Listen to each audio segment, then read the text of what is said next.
Welcome to the Reality Fork, where we explore the what-if scenarios that are rapidly becoming our what now. If you're ready to challenge your perspective on the future, hit that like button and subscribe. Now, let's explore a reality that is already here. So, what happens when the machines don't just help us do our jobs, but take them entirely? It's a pretty terrifying question, and it's right at the heart of what we will be exploring today. But this isn't science fiction, not anymore. This is a very real look at a huge economic shift that's already underway. Let's get into it. All right, so let's just start with that big question. When you think of automation, whose job pops into your head? Probably a factory worker, right? Or maybe a cashier. Or the classic example, the long-haul truck driver. For decades, that's the story we've all been told. We picture the 3.5 million drivers who keep this country moving suddenly finding themselves obsolete, replaced by fleets of silent, autonomous vehicles that never sleep and never need a paycheck. We look at physical labor and think, of course, that's what robots do. They lift, they drive, they assemble. It's a comfortable narrative, isn't it? Because it implies that if you work with your brain instead of your hands, you're safe. But what if that whole story is wrong?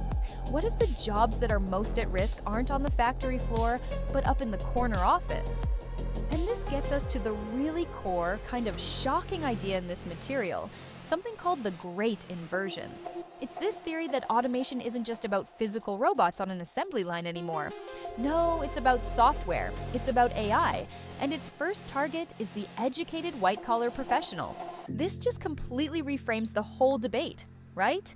The real dividing line isn't blue-collar versus white-collar anymore. It's routine versus non-routine. I mean, think about it. A lawyer who has to review thousands of legal documents, an accountant processing endless spreadsheets, a doctor analyzing medical scans. These are all forms of repetitive cognitive labor, and they are squarely in the crosshairs of AI. There is a great term for this: intellectual manual labor. It's talking about these tasks that, yeah, they require years of expensive education to learn, but once you've learned them, you just do them over and over and over. And you know what?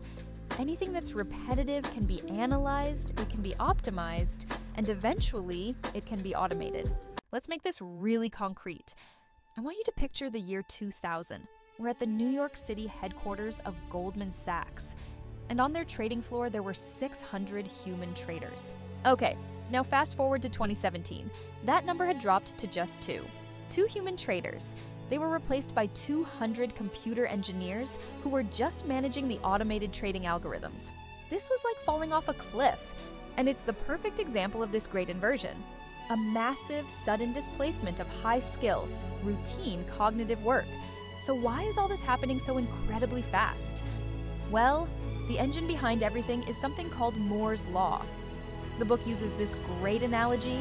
Imagine if a 1971 Volkswagen Beetle had improved at the same rate. Today, it would go 300,000 miles per hour.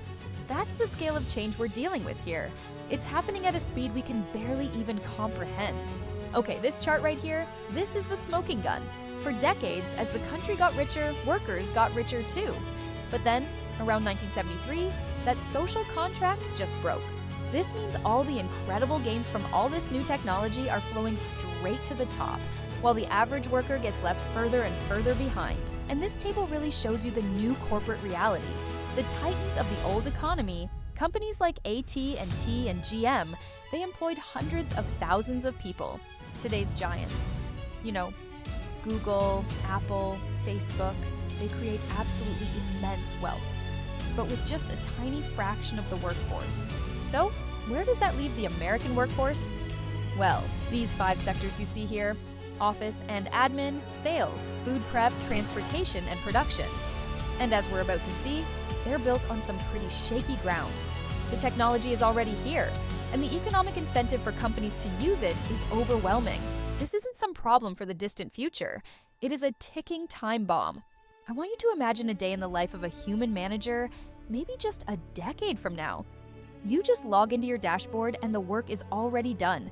Your team of AI agents has analyzed all the sales data. Your job is to just review and approve. After a really quiet morning of just supervising algorithms, you have your one and only human meeting of the week. It all feels a little forced. kind of artificial. At 5 o'clock, you log off. But the office, it's a ghost town, and the silence is just profound. You've been productive, sure, but have you been useful? And that unsettling vision leads us to this monumental choice. It's either a utopia of shared abundance, like Star Trek, or it's a dystopian free-for-all, a Mad Max-style scramble for whatever's left. And the stakes could not possibly be higher. We aren't just talking about a recession or a dip in the stock market here. We are talking about the fundamental stability of our civilization. If we get this wrong, if we leave millions of people with no economic value and no hope, history tells us exactly what happens next: chaos, unrest, and collapse. But if we get this right, we unlock a level of human potential we haven't seen since the Renaissance. That is the magnitude of the cliff we are standing on.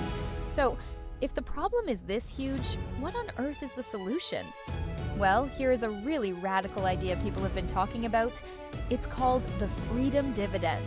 It's a regular, unconditional cash payment to every single adult citizen. It's just a simple, direct floor underneath everyone in society. This gets right to the heart of the philosophical fight, doesn't it? On one side, we have this deeply ingrained belief that work gives us more than just a paycheck.